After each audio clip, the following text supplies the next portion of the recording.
안녕하세요. 저는 30대 중반의 평범한 여성입니다. 제 인생에서 가장 큰 행운이 뭐였냐고 누군가 묻는다면 주저없이 저는 지금의 남편을 만난 거라고 대답할 것 같아요. 8살이나 차이가 나는 연상 남편이라 그런지 처음에는 걱정도 많았지만 시간이 지날수록 그 나이 차이가 제게는 오히려 든든한 버팀목처럼 느껴졌습니다. 남편은 언제나 저를 믿어주고 어리다고 무시하지도 않았고 한결같이 제 편이 되어주는 사람이었어요. 그런 남편 덕분에 저는 어려운 집안 형편이나 제 과거에 대해서 부끄러워하지 않아도 되겠구나 안심도 됐었고요. 사실 저는 어린 시절부터 보육원에서 자랐어요. 친가 쪽이건 외가 쪽이건 어느 누구 하나 제대로 돌봐줄 수 없을 만큼 복잡한 사정이 있었고요. 그러다 보니 사람들 눈엔 늘 사연 있는 여자로 보였을지도 모르겠습니다. 시댁 식구들, 특히 시어머니랑 시누이는 그런 제 과거를 알게 된 순간부터는 제게 유독 냉랭하게 대하셨어요. 남편이 있는 자리에서는 예의 차리는 척 저를 신경 써주는 듯 하지만 남편이 없을 때면 꼭 제 속을 긁는 말들을 하고는 하셨죠. 우리 아들이 워낙 착해서 그렇지 요즘 부모 없이 자란 며느리 거두기가 어디 쉽나. 어리니까 아직 세상 물정을 몰라도 한참 모르지. 이런 말들이라고 할까요? 처음에는 그냥 흘려들으려고 했습니다. 나이 어린 며느리라고 무시당하는 것도 보육원 출신이라고 뒷말 듣는 것도 제 인생이야 워낙 기고하니 받아들이고 다 이해하려고 했어요. 남편에게 이런 제 속사정을 이야기할까 계속 고민만 하고 있다가 결국엔 머리채까지 뜯기게 되는 일이 일어나고야 말았습니다. 이런 일이 일어날 거라곤 누가 상상이나 했겠어요? 근데 꼬리가 길면 밟힌다고 해야 하나요? 마침 저희 집 홈캠에 그날의 일들이 고스란히 저장되어 있었어요. 그날의 영상을 진실을 밝히기로 마음먹은 거죠. 해당 영상을 제가 어떻게 보여주게 되었는지와 그 후로의 이야기 지금부터 들려드릴게요. 남편은 현재 대기업에 다니고 있습니다. 직급도 꽤 있는 편이라 회사에서나 사회적으로나 인정받는 위치에 있고 연봉도 제법 높아요. 반면에 저는 남편만큼 대단한 회사에 다니는 건 아니에요. 솔직히 말하면 그냥 중소기업에 격리로 일하고 있습니다. 남편에 비하면 하찮아 보이고 제 직업을 두고 뭐라 할 사람들도 꽤 많겠지만 저는 제 일을 좋아하고 또 자부심을 가지며 일하고 있어요. 그런 저를 남편은 항상 응원해 줬고요. 그런데 시댁 식구들은 남편과 같은 마음은 아니셨던 것 같아요. 제가 어릴 적부터 보육원에서 자랐다는 이야기를 들으신 뒤로 시어머니와 시누이는 대놓고 싫은 내색을 하기 시작하셨어요. 처음엔 그냥 불편한 기류만 느껴질 정도였는데 점점 말투도 눈빛도 행동도 달라지시더라고요. 아무리 착하다 한들 부모 없이 자란 애들은 다 티가 나는데 직업도 우리 오빠랑 비길 게 안 되지 않나. 오빠 눈 낮은 건 알았지만 이 정도일 줄은 몰랐네. 이런 말들을 아무렇지 않게 저 들으라는 식으로 이야기했던 적들도 많았고 들릴 듯 안 들릴 듯 둘만 이야기하면서 눈치를 준 적도 많았습니다. 하지만 들으면서도 그냥 참았어요. 어차피 남편은 저만 봐줬고 또 항상 제 편이 되어줬기 때문에 이렇게 가족 모임에서만 잠깐 불편하고 말 테니 그냥 넘어가고 싶었습니다. 남편은 제가 힘든 일 있으면 제일 먼저 달려와 주는 사람이었고 시어머니나 시누이가 뭔가 얄밉게 말하면 바로 눈치를 채고는 저 대신 나서주기도 했었어요. 그래서인지 시댁 식구들도 남편 앞에서는 절대 아무 말 못했거든요. 말 한마디 하려다가도 남편 눈치부터 살피고 괜히 잘못 건드렸다간 되려 혼날까봐 찍소리도 못했죠. 그러다 보니 남편 없을 때만 조금 참고 흘려넘길 생각이었습니다. 왜 시댁 식구들이 남편 앞에서 찍소리 못하냐고요? 남편이 보기보다 엄청 단호하고 또 뭐 하나 불합리하다고 느끼면 절대 그냥 넘어가지 않는 사람이거든요. 겉으로 보기엔 늘 웃고 유하게 말하는 스타일인데 남편만의 분명한 기준이 있어서 누구든 그 선을 넘으면 그 자리에서 바로 정색하고 따지는 성격이에요. 예전에도 시어머니가 제게 은근히 불편한 말투로 뭐라 한 적이 있었는데 남편이 그걸 듣자마자 바로 한마디 하더라고요. 사람 자존심 상하게 하는 말은 하지 말아달라고. 가족이면 존중해주라고요. 그 한마디에 시어머니가 더 하시라는 말도 못하고 입을 꾹 다무시더라고요. 옛날에 어머니께서 이리저리 사고를 치신 게 있어서 그걸 남편이 해결해주고 도와드린다고 엄청 애먹은 적이 있었다나 봐요. 그 일 이후로는 남편한테 한마디도 못한다 들었어요. 신우도 마찬가지예요. 남편 앞에선 절대 기어오르지 못해요. 신우가 학생 때 그렇게 말을 안 들었다나 봐요. 그래서 부모님도 몇 번 학교로 찾아오시게 하셨다던데 그렇다 보니 철없는 동생은 늘 남편 몫이었던 거죠. 그렇다 보니 신우도 남편을 무서워하는 입장이었고 괜히 절 건드렸다가 오빠한테 찍히면 자기 손해라는 걸 잘 아니까 앞에선 항상 웃는 척, 친한 척하면서도 뒤로는 또 딴소리를 해대곤 했죠. 그렇게 남편은 제게 늘 든든한 방패 같은 존재예요. 시댁 식구들도 그걸 잘 아니까 남편만 있으면 저한테 아무 말도 못했던 거죠. 하지만 문제는 남편이 일주일간 유럽으로 출장을 다녀오게 된 그때였어요. 그 짧은 빈틈에 이런 대형 참사가 일어날 거라곤 정말 상상도 못했거든요. 남편이 일주일간 유럽으로 출장을 떠나게 됐었어요. 남편은 1년에 꼭 한두 번은 출장을 갔던 터라 이번에도 혼자서 빈집을 지키고 있었습니다. 늘 그래왔듯 집안일도 제가 알아서 하고 강아지들도 돌보고 일 끝나면 혼자 밥도 챙겨 먹고요. 그렇게 평소처럼 지내고 있었는데 남편이 출장 가고 이틀째였던 것 같아요. 갑자기 시어머님께 전화가 왔었어요. 받는 순간 목소리부터가 싸하게 느껴지더니 신우이 결혼하는 거 알고는 있느냐고 아무리 바빠도 축하금 정도는 챙겨야 하는 거 아니냐며 이걸 꼭 먼저 말해야 아는 거냐며 다짜고짜 따지시는 거예요. 그러시면서 지금 가지고 있는 돈이 있으면 얼마라도 보태라고요. 그 순간 머리가 지끈거리는 것 같고 돈을 맡겨놓으신 것도 아닌데 왜 이렇게 당당하실까? 너무 혼란스러운 거예요. 솔직히 말해서 결혼 비용을 주는 게 아까운 건 아니에요. 가족인데. 하지만 이런 식으로 요구받는 것도 불쾌한 건 사실이잖아요. 결정적으로 저희 집 돈 관리는 남편이 전담하고 있어요. 제 월급은 생활비랑 제 개인 저축 정도로만 쓰고 있고 나머지는 전부 남편이 관리하고 있는데 다짜고짜 축하금을 달라고 하시니 저도 당장에 드릴 돈이 시중에는 없었거든요.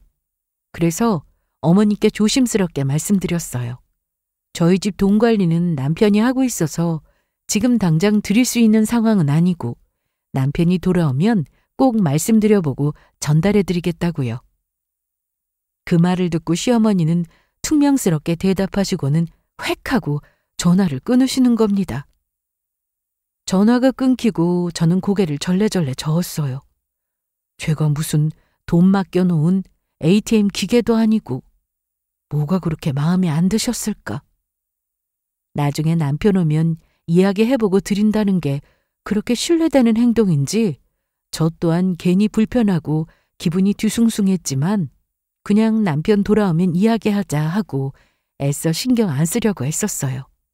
그런데 그날 저녁, 이제 슬슬 저녁 식사를 준비하려던 그때 저희 집 현관벨이 울리더라고요. 초인종 소리에 나가보니 시어머니랑 신우가 둘이서 덜컥 저희 집 앞에 서 있는 거예요. 너무 갑작스러운 방문에 그 순간 등줄기에 식은땀이 나더라고요. 무슨 일인지 굳이 말 안 해도 알 것 같았고 오늘 뭔가 저에게 단단히 해코지 하실 것만 같아 정말 긴장되는 마음으로 현관문을 열어드렸습니다. 저희 집에 들어오신 시어머님과 신우는 자기 집인 것처럼 거실 소파에 앉으시더니 저보고 할 이야기가 있어 왔으니 앉아보라고 하더라고요. 무슨 일인가 싶어 저는 연신 눈알만 굴리며 소파에 같이 앉았습니다. 저녁 먹으려던 참이었냐? 아유, 진짜 내가 아무리 참으려고 해도 이런 건 참아지질 않아서 말이지. 아니, 아무리 생각해도 얼굴 보고 이야기 안 하면 오늘 밤 잠이 안 올 것 같아서 당장에 찾아왔다. 이게 말이 되는 일이냐? 결혼이 코앞인데 우리 애린이한테 축하금 한 푼 안 준다는 게? 하다못해 말이라도 먼저 꺼내야 한 거 아니냐고. 내가 먼저 연락 안 했으면 입 싹 닫고 그냥 지나가려 했지 너? 아무리 형편이 어렵다 한들 용우도 번듯한 직장에 너도 격리로 일하겠다?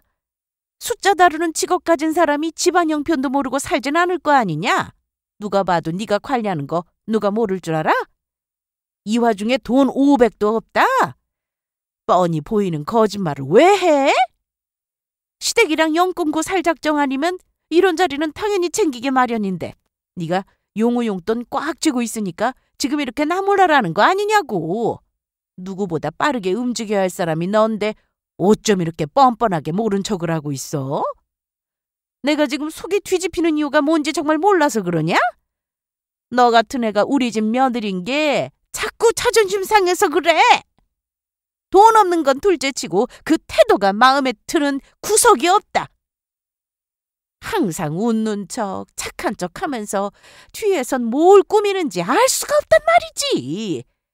에린이 결혼 한번 잘 치르자는데 그깟 돈 몇백 못 내놓겠다는 건 무슨 심보인지.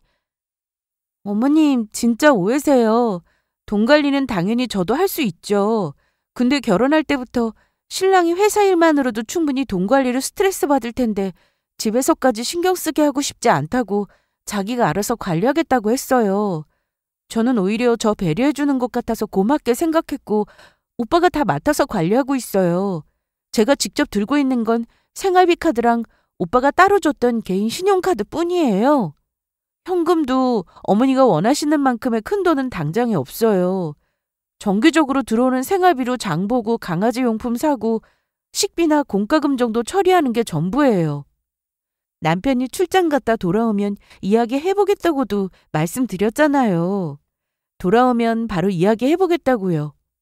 제가 결혼자금을 드리고 싶지 않았던 게 아니라 이것도 오빠랑 상의는 해봐야 할 일이잖아요. 이야기해보고 드릴 수 있으면 당연히 드려야죠. 지금 제 선에서는 드릴 수 있는 권한이나 여유가 없으니까 조금만 기다려달라고 한 건데 뭐가 그렇게 화가 나신 부분인지 저는 이해가 안 돼요, 어머님. 얘가 진짜 거짓말 착착 좀 해라, 착착! 돈 관리를 네가 안 한다고? 그걸 누가 믿어, 그걸? 딱 봐도 너 같은 애가 집안 살림 꽉 쥐고 흔드는 스타일인 거 뻔히 보이는구만. 말은 그럴싸하게 해놓고 실제로는 용우 등쳐먹고 있는 거 우리가 모를 줄 알아? 아이고, 용우처럼 착한 애가 너한테 뭐라 하겠냐. 그러니까 네가 그 성격을 이용해서 기어 이 지경을 만든 거 아니냐고. 네가 생활비만 쓴다고? 웃기고 있네. 그깟 말 몇 마디로 내가 속을까 봐서 나를 아주 늙은 호구인 줄 아나 본데 축하금 못 내겠다고 말 돌리고 남편 핑계 이제 와서 생활비만 쓰고 있다. 퍽이나 잘도 그러고 있겠다. 아니, 진짜라니까요, 어머님. 제가 왜 그런 거로 거짓말을 하겠어요. 어머님이 서운한 마음 드실 수 있다는 건 저도 이해해요. 에린 씨 결혼이 중요한 시기인 것도 잘 알겠고 비용적으로도 당연히 많이 필요한 거 알죠. 근데 정말 제 시중에 현금이 없어요. 저희 부부끼리 모으고 있는 통장엔 당연히 돈 있죠. 하지만 입출금도 다 오빠로 되어 있고 제가 남편 출장 마치고 돌아오면 그때 이야기해서 축하금 드리겠다고 몇 번이나 말씀드리고 있잖아요. 제 권한 밖의 걸 멋대로 할 수도 없는 거고 며칠만 있으면 돌아오는데 오늘 당장 필요하신 것도 아닌데 왜 이렇게들 재촉하시는지 모르겠어요. 저 정말 숨긴 거 없고요. 저 지금 이 상황이 너무 속상하고 답답해요, 어머님. 누구보다 예의 지키며 살고 싶고 잘해드리고 싶은데 자꾸만 제가 욕심부린 사람처럼 몰아가시니까 제가 뭘 더 어떻게 설명해드려야 할지 모르겠어요. 어디서 누구 앞이라고 대드는 거야 진짜. 네가 뭔데 이렇게 뻔뻔하게 말대꾸를 해? 우리 엄마가 너 하나 때문에 얼마나 속을 끓였는지 네가 알기나 해? 그런 주제에 말끝마다 억울하다 속상하다. 누가 지금 네 감정 궁금하대? 네 신세 불쌍해서 한 번도 대놓고 뭐라 한 적도 없는데 고마워하기는커녕 대들기나 하고 있고 아까부터 계속 이 핑계 저 핑계 대면서 빠져나가려고만 하고 있잖아. 우리가 날 어떻게 받아줬는데 네가 이런 식으로 나올 수 있어? 딱 봐도 네 속셈 뻔히 보여. 오빠 돈 지고 네 마음대로 하려고 그런 거잖아. 솔직하게 말만 하면 끝날 일을 질질 끌고 있는 게 누군데 그래? 오히려 우리 엄마를 가해자 만드는 거 진짜 양심 없는 거 아니야? 끝까지 거짓말로 버텨보겠다는 거잖아. 두 분 정말 왜 그러세요? 저 정말로 그런 마음 단 한 번도 품은 적 없어요. 남편이 챙겨야 할 건 남편이 챙긴다고 했고 저는 그냥 주어진 범위 안에서 생활했을 뿐이라고요. 숨긴 것도 없고 감춘 것도 없고. 아니 왜 제가 숨기겠어요? 무슨 이유로요? 제가 지금 몇 번을 말씀드리고 있는 건지 모르겠는데 남편 돌아오면 상의하고 바로 드릴게요. 드린다고요. 정말 저도 너무 답답하고 억울해서 힘들어요. 왜 자꾸 저를 이런 식으로 몰아세우시는 거예요? 오빠 능력보다 당연히 제가 한없이 부족해 보이고 만족 안 되시는 거 이해하고 저도 인정해요. 근데 없는 죄까지 뒤집어 씌우시는 건 정말 아닌 것 같아요. 오빠 돌아오면 말씀드릴 테니까 오늘은 그만 돌아가 주세요. 부탁드려요. 뭐? 돌아가 주세요? 이게 어디서 천한 고아 주제 시댁을 우습게 봐? 내가 너 같은 애를 며느리로 받아들인 것부터가 잘못이었어, 잘못. 불쌍해서 봐줬더니 어디까지 기어오르려고 그래? 집안도 없는 게, 배운 것도 없는 게, 뭐 하나 제대로 갖춘 것도 없으면서 당당하게 입을 놀려? 부족하고 만족 안 되는 거 알면 왜 기어들어왔어, 왜? 네가 우리 용우랑 결혼한 거 지금도 후회돼 죽겠어. 애초에 우리가 눈 딱 감고 받아준 걸 고맙게 생각했어야지. 어디서 배운 것도 없이 요령만 늘어서 그깟 눈물 조금 흘린다고 우리가 마음이라도 흔들릴까 봐. 내가 너 말로 해서는 안 될 줄 알았어. 내가 정신 번쩍 들게 해줘야 정신을 차리지. 네가 뭔데 우리 집안을 망쳐? 네가 뭔데? 우리 용우 옆에 설 자격도 없는 애가 어디서 굴러들어와서 집안 분위기를 이렇게 만들어? 어? 어머님 진정하세요. 어머님! 이거 놓고 말씀하세요. 어머니! 어머니는 흥분을 가라앉히시지 못하시고 덥석 제 머리채를 와락 잡아당기는 겁니다. 저는 순간적으로 벌어진 일에 중심도 못 잡고 앞으로 고꾸라졌어요. 저는 비명을 지르며 양손으로 시어머니 팔을 붙잡았지만 힘이 어찌나 세신지 도저히 뿌리칠 수 없겠더라고요. 머리가 뜯기는 순간 머리 두피 쪽으로 통증이 느껴지고 눈물도 미친 듯이 쏟아졌습니다. 다리는 힘이 풀려 계속해서 휘청거리고. 이런 상황에 저희 집 강아지들도 놀랐는지 두 마리가 연신 짖어대기 시작했죠. 평소엔 얌전하기만 하던 아이들이었는데 제가 끌려가는 걸 보자 짖으며 저를 보호하려는 듯 싶었습니다. 저는 제 머리채를 잡고 계신 어머님께도 그걸 빤히 보고 있는 신우에게도 계속 애원했어요. 아무리 몸부림을 쳐봐도 어머님은 하고 싶은 말을 모두 쏟아 부으시고 나서야 저를 내팽개치듯이 소파로 던지셨습니다. 어찌나 많은 머리카락이 뽑혔는지 여전히 욕이란 욕을 하면서 손에 끼인 제 머리카락을 툭툭 털어내시고는 오늘 일을 남편에게 이야기했다가는 그땐 머리채로 안 넘어갈 거라고 오히려 협박을 하시는 거예요. 그 말씀을 뒤로 한 채 그 두 모녀는 저희 집을 나가셨습니다. 그리고 곧바로 저는 바닥에 앉아 눈물을 쏟아내고 말았죠. 엉망이 된 머리칼을 부여잡고 어찌나 서럽고 억울하던지 살면서 이렇게까지 억울했던 적은 한 번도 없었어요. 어떻게든 꾹 참고 버텨보려 했는데 몸도 마음도 여기까지가 한계였나 봐요. 참으려고 해도 자꾸 눈물이 나고 숨을 쉬는 것조차 힘들어져서 꺼이꺼이 소리내며 울었던 것 같아요. 옆에서는 강아지들이 안절부절 못하며 제 곁을 계속 맴돌았고 애들도 놀라서 그런지 더 크게 짖는 것 같더라고요. 저는 바닥에 주저앉은 채로 울면서 강아지들을 쓰다듬어 줬어요. 그래도 강아지들이라도 곁에 있어서 어찌나 힘이 되던지 강아지들을 안고 더 펑펑 울었던 것 같아요. 어쩌다가 이렇게까지 된 건지 저는 그냥 좋은 가족의 일원이 되고 싶었던 것뿐인데 아무것도 숨긴 것도 없고 욕심부린 적도 없는데 왜 이렇게 미움받고 왜 이렇게 억울한 오해를 들어야 하는 건지 한참을 생각하게 되더라고요.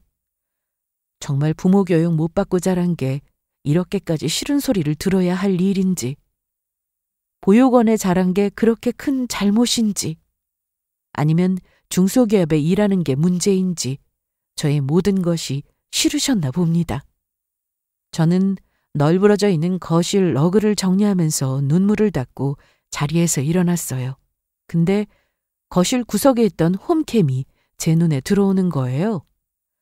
홈캠을 집에 들인 지도 불과 일주일이 안 되었던 상태라 저마저도 까맣게 잊고 있었는데 알고 보니 그 작은 카메라가 지금까지의 모든 일을 다 지켜보고 있었더라고요. 저는 그날 어머님과 시누이가 집에 오기 몇 시간 전 잠깐 마트에 장을 보러 다녀왔었어요. 그때 강아지들을 살피기 위해 홈캠을 켜둔 상태였었는데 저도 모르게 녹화 버튼을 눌렀었나 봐요. 마트에 가 있을 때부터 지금까지 녹화가 되어 있었거든요. 저는 놀란 가슴으로 녹화되어 있는 상황들을 쭉 다시 한번 훑어보는데 어머님께서 저희 집에 와서 소리치는 순간부터 머리채를 뜯기는 장면, 주저앉아 울고 있는 저의 모습까지 하나도 빠짐없이 다 담겨 있는 거예요. 강아지들 때문에 집안 곳곳에 설치해둔 작은 카메라였는데 그 작은 기계가 오늘 벌어진 일들을 모조리 기록해둘 줄 누가 알았겠어요? 저는 그저 이해받고 싶었을 뿐인데 변명조차 할 틈도 없이 머리채를 잡히는 제 자신을 보니 숨이 턱턱 막히는 것 같았어요.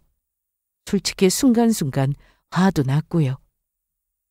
하지만 저는 원래 그렇게 누군가에게 똑같이 갚아주자 뭐 이런 마음 먹는 사람은 아니에요. 똥은 더러워서 피하지 무서워서 피하는 게 아니잖아요. 그래서 저는 이 영상을 가지고 약점을 잡을 생각도 없었고 그저 정말 억울할 때 정말 너무 억울해서 말로는 설명할 수 없을 때 그때 이걸 보여주자 생각만 하고 있었습니다. 아무도 내 말을 믿어주지 않을 때 어차피 아무리 말로 설명해도 소용없는 사람들이라면 그때 이 영상이라도 보여주면 거짓 없는 진짜 모습을 대신 말해줄 수 있을 것 같았거든요. 저는 녹화된 영상을 고스란히 노트북으로 옮겨놨습니다.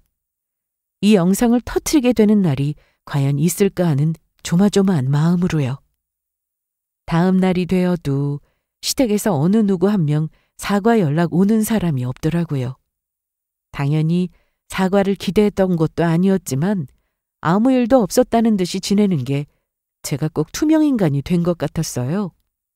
두 사람 모두 평소처럼 단톡방에 메시지를 올리고 가족 단체 채팅에 서로 재밌다는 듯 웃는 이야기들도 던지고 그날 저녁 집에 들이닥쳐서 제 머리채를 잡았던 사람이 맞나 싶을 정도로 너무 태연했습니다. 저는 멍하니 그걸 바라보면서도 도저히 뭐라 반응할 수가 없겠더라고요. 그날 있었던 일이 너무 비현실적이라 계속 꿈인가 현실인가 싶을 때도 있었어요. 정말 그런 말을 들었었나, 정말 머리채를 잡혔었나 생각해도 자꾸 머릿속에 멍해지더라고요. 거울을 보면 머릿결이 상해 있는 게 보이고 어깨며 팔이며 몸 여기저기가 결리고 팔 쪽은 멍까지 들어있었습니다. 그게 저에게 일어났던 일이라는 게 믿기질 않았어요. 그리고 며칠 뒤 드디어 남편이 출장에서 돌아왔어요. 공항에서 보내온 사진 한 장에 피곤해 보이는 얼굴로 이제 집 간다는 메시지를 받으면서도 저는 그냥 아무렇지 않은 척했어요. 머리채를 잡힌 걸 당장에 말하고 싶은 마음은 굴뚝 같지만 속이 끓고 말 한마디만 꺼내면 주르륵 쏟아지기 일보 직전인 상태였어도 그 말을 꺼내면 남편이 어떤 선택을 할지 너무나도 잘 아니까 저 때문에 단번에 가족과 연을 끊을 수도 있는 사람이라는 걸 알기 때문에 계속 마음에 걸렸어요. 제가 잘못한 건 아니지만 그래도 내가 말을 꺼내는 순간 돌이킬 수 없을지도 모른다는 생각에 한참을 망설여지게 되더라고요. 그래서 일단 지금은 말하지 말자. 자연스럽게 알게 되는 날이 오거나 혹은 제가 말할 수 있는 순간이 오면 그때 이야기하자 하고 조금만 더 묻어두기로 했습니다. 그렇게 마음을 정리한 채 저는 또다시 평소처럼 남편을 맞이했어요. 밥을 차리고 피곤하겠다며 고생했다고 위로도 해주고 아무 일 없었던 사람처럼 그렇게 말이에요. 그 일이 있고 한 달이 흘렀습니다. 아무 일도 없었던 것처럼 시간이 흘렀고 시댁은 여전히 평온했어요.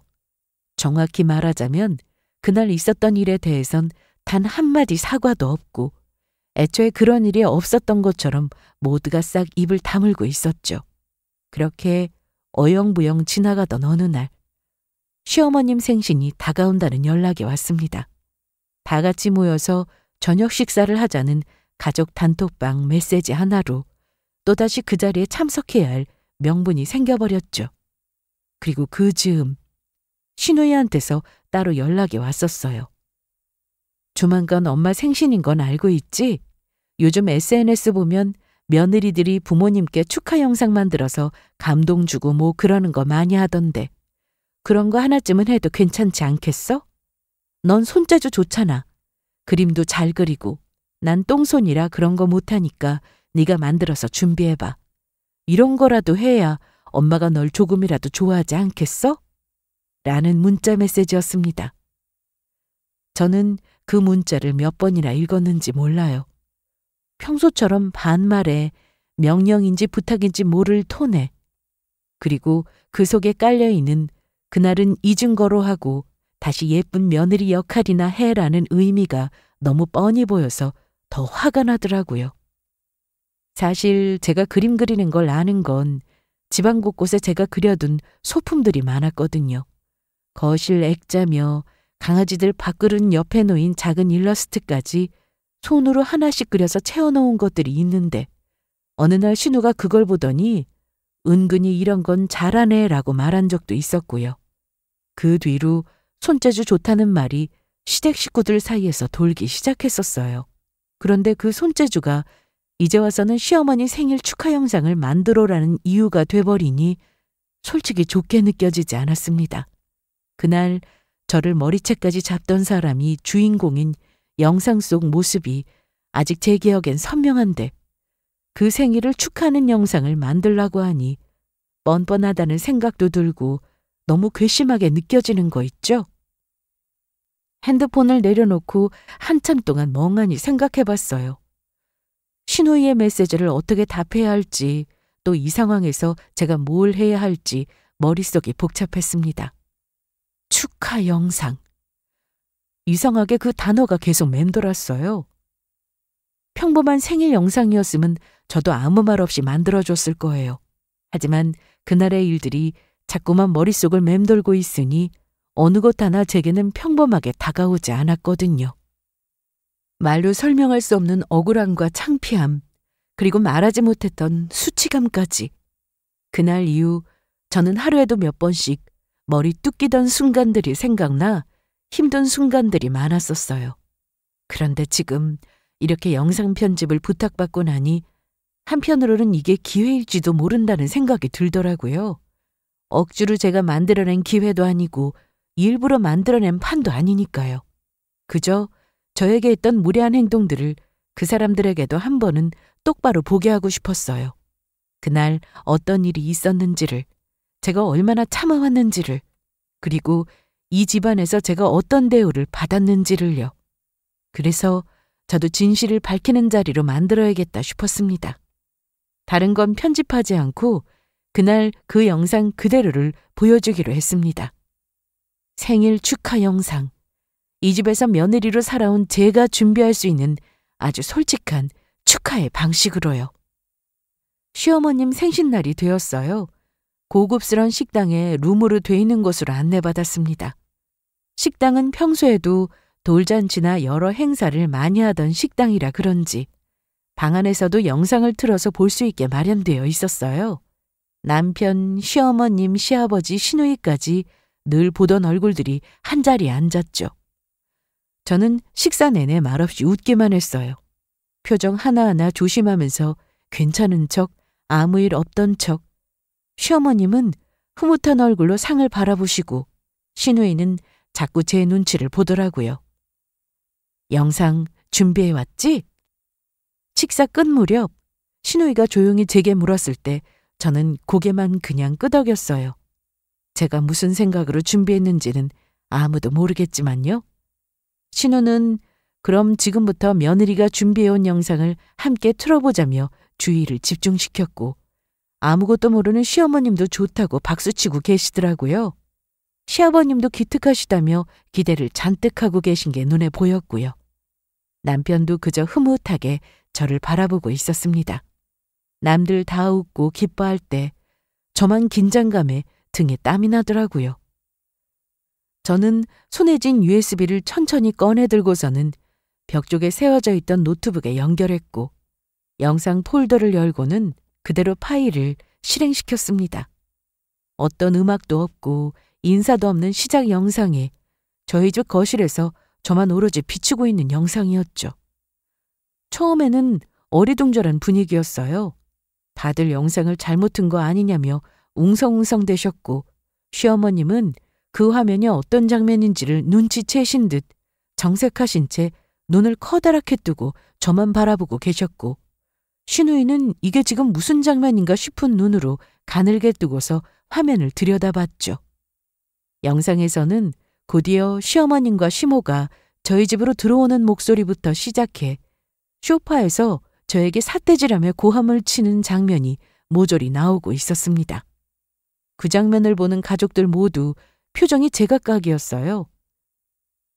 시아버님과 남편은 놀라 입을 다물지 못하셨고 시모는 놀라셨는지 어버버거리고 계시고 시누이가 제 영상을 끄려고 황급히 일어나는 걸 보고 남편이 제지하는 순간 영상에서는 천한 고아 주제에 시댁을 우습게 봐? 내가 너 같은 애를 며느리로 받아들인 것부터가 잘못이었어, 잘못. 시어머니의 목소리가 그대로 흘러나왔어요. 영상 속 저는 눈물범벅이 된 얼굴로 바닥에 주저앉아 있었고 시어머니는 제 머리채를 쥐고 흔들고 난리가 났었죠. 강아지들 짖는 소리, 시누이의 조롱 섞인 말투, 모든 게 너무 생생하게 그 자리에서 다시 펼쳐졌습니다. 시어머니는 순간 얼굴이 하얗게 질리더니 입술을 덜덜 떨며 말씀하셨어요. 이게 지금 무슨 영상이냐? 응? 너 지금 이걸 축하 영상이라고 트는 거야? 이런 걸 여기서 왜 트는 거야? 이건 도대체 언제 찍은 거야? 누가 몰래 찍으라고 했어? 너 이거 어디다 쓰려고 한 거야? 협박하려는 거야 지금? 이런 식으로 가정 망신을 시켜? 남들 보는 앞에서 이게 무슨 짓이냐고? 네가 얼마나 무서운 애인지 이제야 본색을 드러내는 거냐? 응? 조용히 넘어갔으면 됐을걸. 이걸 이렇게 뒤통수를 쳐? 차라리 할 거면 말로 하지. 꼭 이렇게까지 했어야 속이 시원했니? 시어미 생일을 네가 다 망쳐놨다고. 어머님, 제가 협박하려고 이런 걸 틀었으면 아마 처음부터 다른 태도를 보였을 거예요. 그날 어머님이 저한테 어떤 말씀을 하셨는지 어떤 행동을 하셨는지 그걸 제가 설명하려고 하면 아무도 믿지 않을 거라고 생각했어요. 그래서 있는 그대로 가감없이 그냥 보여드리고 싶었고요. 제 억울함이 이 영상 하나로 해소되길 바라는 마음으로요. 저 정말 아무 잘못도 없는데 머리채나 잡히고 괜한 욕 듣고 그 이후로도 사과 한마디 없이 생일 영상까지 만들어달라고 하시니 이건 복수가 아니라 그날의 일이 어떤 일이었는지를 꼭 보여드리고 싶었어요. 그래야 제가 왜 이런 선택을 했는지 조금이나마 이해하실 것 같아서요. 저 처음부터 이 집에 며느리로 들어올 때 잘하고 싶었어요. 가족이 되고 싶었고 진심으로 받아들여주길 바랬거든요. 하지만 그날 두 분이 제게 했던 행동은 가족이 할 수 있는 일이 절대 아니라는 거 알고 계시죠? 뭐? 너 진짜 미쳤구나. 엄마 생일에 이게 무슨 짓이야? 정신 나갔어? 아니 무슨 사람 체면 구기는데 이렇게 능해? 너 진짜 시어머니 생일날 꼭 이렇게 진상처럼 굴어야 속이 시원해? 오빠까지 있는 자리에서 이딴 영상을 트는 게 며느리라는 애가 할 짓이냐고. 엄마가 널 얼마나 봐줬는데. 말은 안 했지만 얼마나 참아줬는데 네가 알기나 하냐고. 진짜 싸가지도 이런 싸가지는 처음 보네. 이래서 출신이 중요하다고 한 거야. 못 배운 티가 난다고. 뻔뻔하게 억울한 척 착한 척 하더니 결국은 이렇게 폭탄 던진다 이거지? 이 집안에서 널 어떻게 받아줬는데. 진짜 꼴보기 싫네. 다들 조용히 못해? 지금 누가 누구한테 큰 소리를 쳐? 네가 감히 혜진이한테 이딴 짓을 하고도 할 말이 남아있는 거야? 너야말로 싸가지는 어디 밥 말아먹었어? 네가 사람이냐? 네가 말하는 그 출신이 얼마나 너를 낮추게 하는 단어인지 진짜 몰라서 그래? 내 앞에서만 착한 척하면서 잘해주는 척하고 뒤에서 이딴 짓이나 하고 있어? 그리고 엄마! 며느리 머리채 잡는 게 사람이 할 행동이야? 머리채를 잡아? 그걸 지금 이 자리에서 보고도 당당하게 말을 하느냐고. 이건 생일이 아니라 공개 사과를 해야 할 자리야. 나 지금까지 우리 집안 체면 때문에 참고 넘어간 거 진짜 많아. 근데 이건 절대 못 넘어가. 오늘 이 자리에서 두 사람 다 내 앞에서 혜진이한테 사과 안 하면 앞으로 엄마든 에린이 너든 나한테 연락할 생각 죽어도 하지 마. 우리가 며느리한테 조심해야 할 정도로 제가 그렇게 대단한 애야? 이건 가족 일이잖아. 가족끼리 말 좀 세게 한 것 가지고 이 정도로 난리야? 내가 뭘 그렇게 잘못했는데? 난 그냥 엄마 편 든 것뿐이야. 그날도 내가 먼저 그런 거 아니고 엄마가 하도 속상해해서 같이 가자고 이야기 나왔던 것뿐이고. 그 영상? 솔직히 치사하게 몰래 찍어놓고 이제 와서 공개하는 것도 엄청 치사한 짓 아니야? 오빠나 정신 차려. 지금 휘둘리고 살고 있는 건 오빠라고. 진짜 내가 친오빠한테까지 이런 소리까지 들어야 해? 촌한 걸 촌하다고 말하는데 뭐가 문제야? 뭐라고? 촌해? 이게 보자 하니까 너도 똑같이 뜯겨봐야 정신을 차린다 이거지? 그리고 어디서 큰 소리야? 지금도 네가 잘한 줄 알아? 눈에 뵈는 게 없지? 두 번 다시 혜진이 앞에서 입도 열지 마. 넌 말할 자격도 가족이라고 할 자격도 없으니까. 그야말로 아수라장이 돼버렸어요. 테이블 위에는 아직 먹다 남은 음식이 놓여 있었고 생일 케이크 촛불조차 켜지지 못한 채 그대로였는데 누가 봐도 가족 모임이라고 할 수 없는 전쟁터 같은 분위기가 돼버렸습니다. 시어머니는 당황한 얼굴로 끊임없이 변명을 늘어놓았고 신우이는 끝까지 목소리를 높이며 억울하다며 소리치다 결국 남편에게 저처럼 머리채를 뜯기고야 말았습니다. 정작 그날 저를 향해 어떤 말을 했는지는 어떤 행동을 했는지는 한마디 사과조차 없었고 오히려 마치 피해자인 척 억울하다는 듯 이야기를 하는 겁니다. 이 모습을 보고 있던 시아버님조차도 언성을 높이며 그만들 하라고 소리까지 치셨어요. 워낙에 과묵하시고 조용하신 아버님께서 그렇게 화를 내시는 건 저도 처음 보는 모습이라 저도 토끼눈이 되어 아버님을 쳐다봤었죠. 아버님은 시어머님과 신우에게 당장에 저보고 사과하라고 소리치셨고 두 사람은 입을 우물쭈물하며 씩씩거리고만 있었습니다. 그때 남편은 제 손을 잡더니 그대로 그냥 식당을 나와버렸습니다. 저를 그 불편한 자리에 계속 있게 하는 게 더 싫었던 것인지 그대로 곧장 집으로 향해 버리더라고요. 차를 타고 집으로 가는 동안에도 남편은 깊은 한숨을 내쉬더니 고개를 떨군 채 제 쪽을 보지도 못하고 연신 미안하다며 정말 미안하다며 출장 간 사이 그런 일이 있었던 줄도 모르고 이렇게 식사 자리에 함께 가게 해서 미안하다고 계속해서 사과하더라고요. 진작 말해줬으면 가족들에게 한 소리라도 했을 텐데 왜 말하지 않았냐며 남편은 끝내 속이 상한지 그 듬직하고 세상 무서울 것도 없던 사람이 눈물을 흘리고 있었습니다. 집에 도착하고 나서도 저희는 한동안 말이 없었어요. 남편은 옷도 갈아입지 않은 채 소파에 앉아 고개만 숙이고 있었고 저는 주방으로 가 물 한 잔을 따라오고 나서야 남편 곁에 걸터 앉았습니다. 오랜 침묵 끝에 남편은 그저 저를 꼭 안아주었어요. 남편을 안은 어깨가 다시 들썩이는 게 느껴졌고 미안해서 또다시 눈물을 흘리는 듯 싶었어요. 저희는 그렇게 한동안 서로가 서로를 위로했던 것 같습니다. 그날 하루 동안 겪은 것만으로도 저희는 서로가 어떤 감정을 지나왔는지 충분히 느낄 수 있었으니까요. 며칠 뒤 예상치 못한 방문이 있었어요. 시아버님이 혼자 집 앞으로 찾아오셨고 거실 소파로 아버님을 모시고는 차를 내어드렸습니다. 아버님 손에 작은 봉투 하나가 들려있는 게 보였고 아버님의 얼굴엔 깊은 피로와 미안함이 가득 묻어나 있는 게 보였어요. 직접 얼굴 보고 사과하고 싶었다는 말에 저는 조용히 고개를 숙였고 그런 저를 본 아버님께서는 갑자기 거실 바닥에 그대로 무릎을 꿇으시는 거예요. 당황한 저는 그러지 마시라고 어서 일어나시라고 말씀드려도 아버지로서 어른으로서 정말 미안하다며 보상이라기보단 마음을 전하고 싶어서 준비하셨다며 제게 봉투를 건네셨고 그 봉투 안에는 위로금이라 불러도 좋을 만큼의 제법 큰 액수의 현금과 아주 짧은 손편지 한 장이 담겨 있었어요. 깨끗한 글씨체로 적힌 혜진아, 네가 상처받은 만큼 못 되겠지만 이곳에서의 상처는 잊고 더 행복한 꿈을 꿀 수 있는 집으로 옮겼으면 좋겠구나.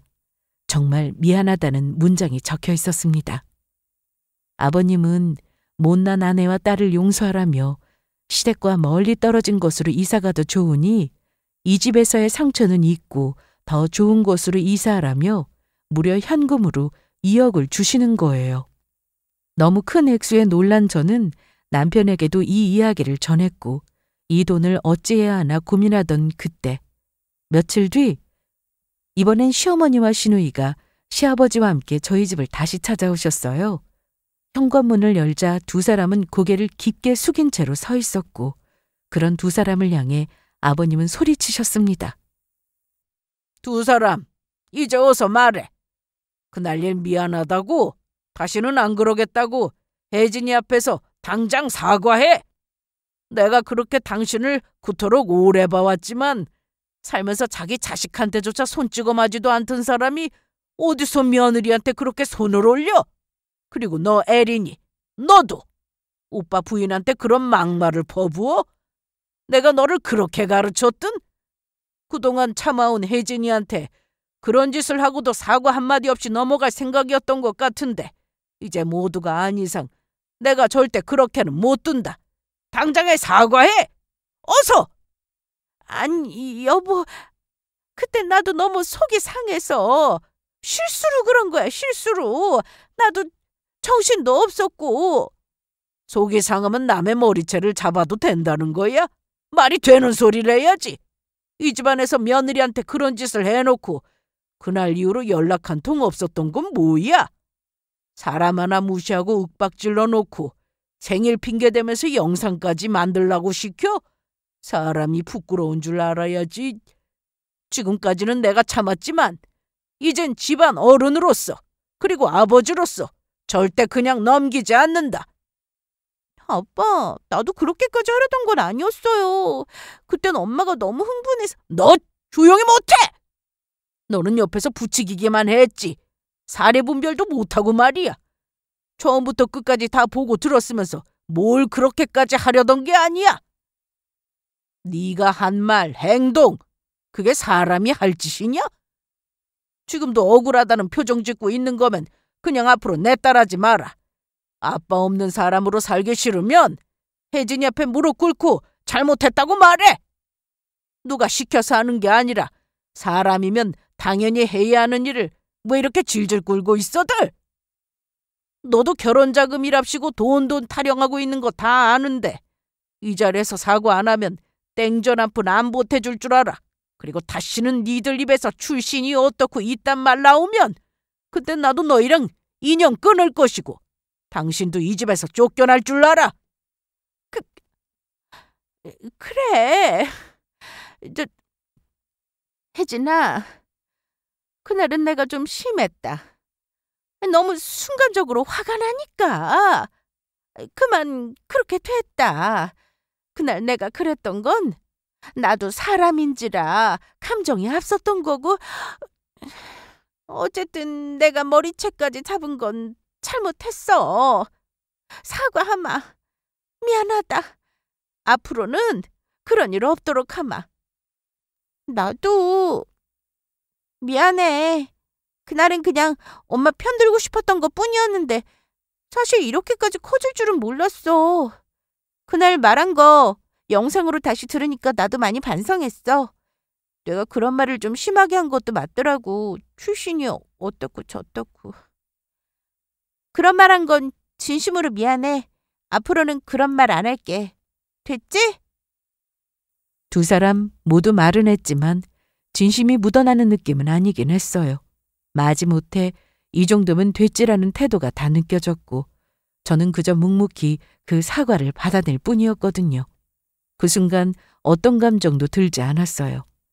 다만 한 가지는 확실하다고 생각했었어요. 앞으로는 절대 뒤에서든 앞에서든 괴롭히진 않겠구나 하고요. 시댁 식구들이 모두 돌아가고 나자 집안은 정말 오랜만에 조용해졌어요. 갑자기 공기도 달라진 것 같았거든요. 남편과 거실 한가운데 앉아 있는데 강아지들이 조심스럽게 다가와 제 무릎에 얼굴을 파묻는 거예요. 아무 말도 안 했는데 마치 고생 많았다고 이야기하는 것처럼 느껴지는 거 있죠? 그 따뜻한 체온에 마음이 조금씩 풀렸던 것 같아요. 그날 이후로 특별히 큰 변화가 생긴 건 아니었어요. 다만 남편은 전보다 더 조심스럽게 저리를 살피고 챙겨주려는 게 눈에 보이더라고요. 시댁 쪽에서도 별다른 연락은 없었어요. 그쪽에서도 아마 시간이 필요했겠죠. 하지만 전 그 공백이 오히려 편안하게 느껴졌어요. 억지로 예의 차리고 억지로 웃던 시간들이 지나고 나니까 비로소 숨통이 트이는 기분이 들었거든요. 이제는 이 집안에서 주눅들지 않고 지내도 된다고 생각하니 한결 마음이 가벼워지는 마음도 들었습니다. 사실 처음엔 이 일을 누군가에게 꺼내놓는다는 게 쉽지는 않았어요.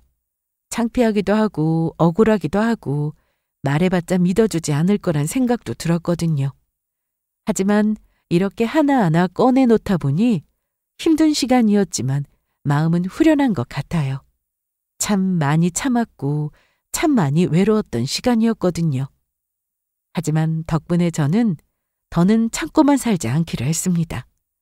이제는 제 곁엔 든든한 남편과 힘이 되어주시는 시아버님이 계시니까요. 며느리 사랑은 시아버지라는 말도 있잖아요. 어려서부터 부모 사랑 제대로 받아본 적 없이 살아왔는데 이렇게 좋으신 아버님을 만나 원 없이 사랑받는 며느리가 되었습니다. 두 남자 덕분에 앞으로의 시댁 생활은 눈치도 보지 않고 할 말 다 하며 살 수 있을 것 같아요. 이야기하다 보니 사연이 참 길었네요. 제 이야기 끝까지 들어주셔서 감사합니다.